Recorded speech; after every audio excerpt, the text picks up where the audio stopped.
Au nom de nos plus hautes autorités, j'ai l'insigne honneur de donner lecture du décret numéro 2023-0276/PTRM du 5 mai 2023 portant convocation du collège électoral, ouverture et clôture de la campagne électorale à l'occasion du référendum constitutionnel.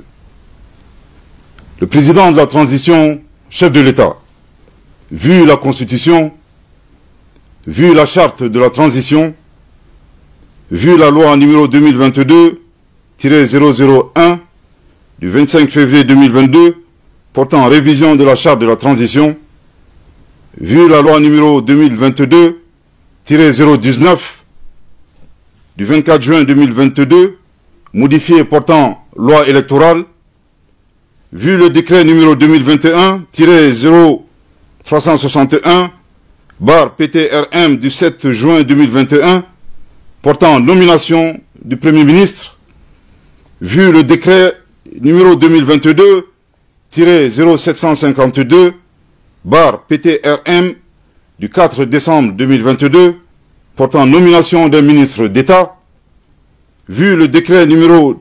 2021-0385/PTRM du 11 juin 2021, modifié portant nomination des membres du gouvernement, statuant en Conseil des ministres, décrète.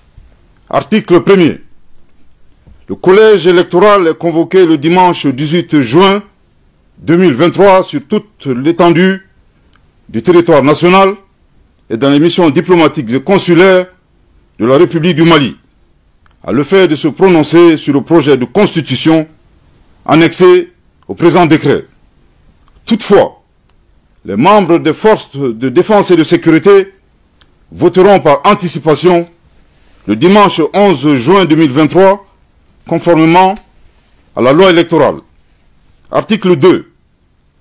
Les électeurs auront à répondre par oui ou par non à la question suivante. Je cite: approuvez-vous le projet de constitution? Fin de citation.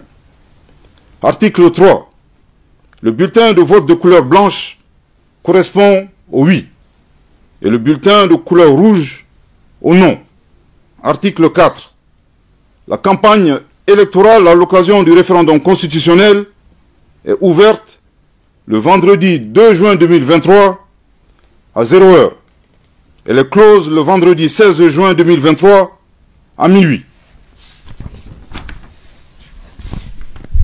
Article 5. Le ministre d'État, ministre de l'Administration territoriale et de la décentralisation, le ministre de la Défense et des anciens combattants, le ministre de la Justice et des Droits de l'Homme, garde des Sceaux, le ministre de la Refondation de l'État, chargé des relations avec les institutions, le ministre de la Sécurité et de la Protection civile, le ministre des Affaires étrangères et de la coopération internationale, le ministre de l'Économie et des Finances, le ministre de la Communication, de l'économie numérique et de la modernisation de l'administration, et le ministre délégué auprès du Premier ministre, chargé des réformes politiques et institutionnelles, sont chargés, chacun en ce qui le concerne, de l'exécution du présent décret, qui sera enregistré et publié au journal officiel. Bamako, le 5 mai 2023, le président de la transition, chef de l'État, son Excellence, le colonel Assimi Goïta. Merci de votre très aimable attention. Merci, Monsieur le ministre. Alors, tout à l'heure, nous avons une première question à vous poser. Qu'est-ce qui justifie cette nouvelle date-là pour le référendum? Merci. Avant tout propos, je voudrais ici rappeler la vision de son Excellence, le colonel Assimi Goïta, président de la transition, chef de l'État. C'est celle de mener évidemment de retourner à l'ordre constitutionnel, mais avant ce retour, de mener des réformes politiques et institutionnelles prioritaires. Et cette vision prend en compte les aspirations profondes de notre peuple, aspirations exprimées lors des assises nationales de la refondation. Il vous souviendra qu'initialement, le référendum était prévu pour le 19 mars 2023, et nous l'avons annoncé, et qu'il y aura un léger report. Donc la nouvelle date du 18 juin 2023 qui vient d'être donnée prend en compte un certain nombre de réformes qui ont été mené des dispositions prioritaires qui ont été prises entre le mois de mars et jusqu'à présent. Évidemment, cette nouvelle date traduit à la fois le respect de la parole donnée. Je crois que c'est très important, surtout dans notre culture. Également, l'engagement du chef de l'État à respecter les recommandations des assises nationales de la refondation. À titre de rappel, l'adoption d'une nouvelle constitution fait partie, justement, de ces recommandations exprimées par notre peuple lors de cet important forum.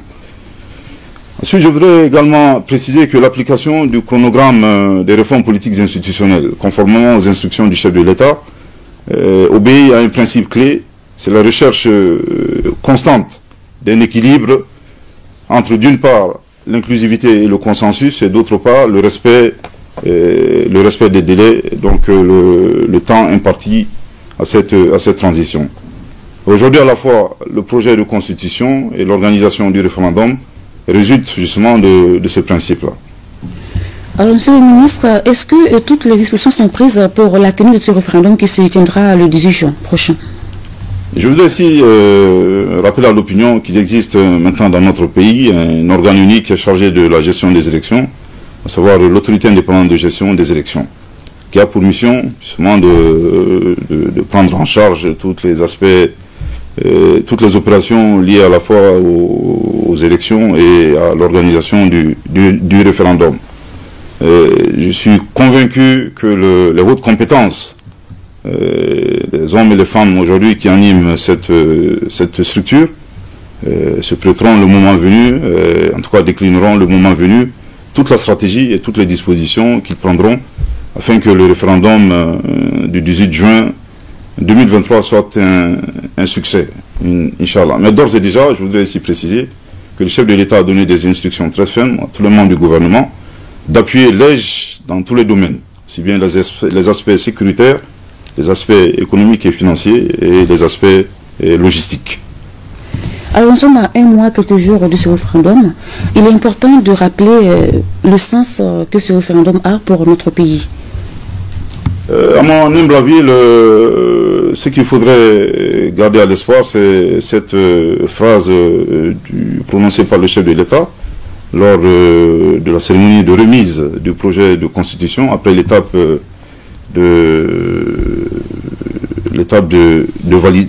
finalisation. Finalisation à laquelle toutes les forces composantes de notre pays ont participé. Je pense qu'il a très clairement dit qu'il s'agit d'un espoir. L'espoir, en tout cas, pour le peuple malien, d'asseoir et de raffermir notre démocratie. C'est cette phrase que je retiens. En rappelant également qu'il s'agit qui est déjà avant aujourd'hui, il y a eu 3 tentatives avortées de révision d'une constitution. Et cela indique à suffisance qu'il s'agit d'une priorité, en tout cas d'une préoccupation pour les Maliens, en tout cas de mettre à jour et d'avoir des institutions fortes.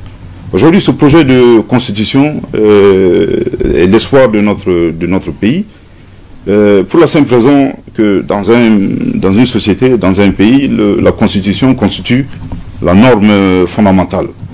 Aujourd'hui, le socle juridique du Mali-Croix, voulu par les Maliens, commence justement par cette constitution.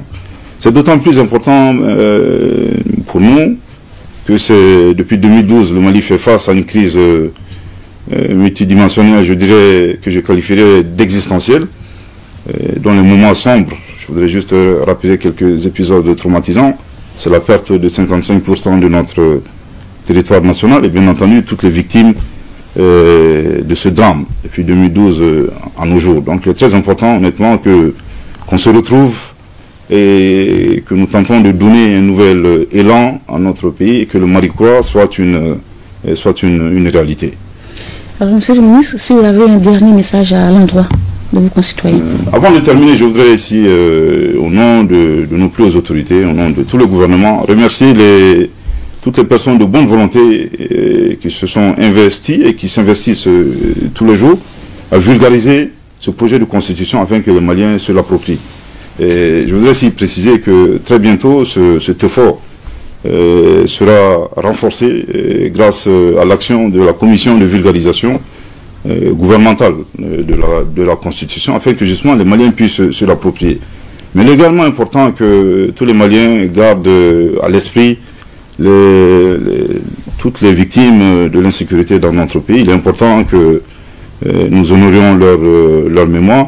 Et il est important également que le référendum se tienne, disons, soit teinté de paix, de sérénité et de tranquillité. Nous n'avons pas le luxe de nous diviser davantage. Je pense que c'est un moment, en tout cas c'est une occasion que nous avons de renforcer la cohésion nationale. Eh bien, merci, Monsieur le Ministre. Merci. Merci à vous, chers téléspectateurs, et bonne journée de vendredi.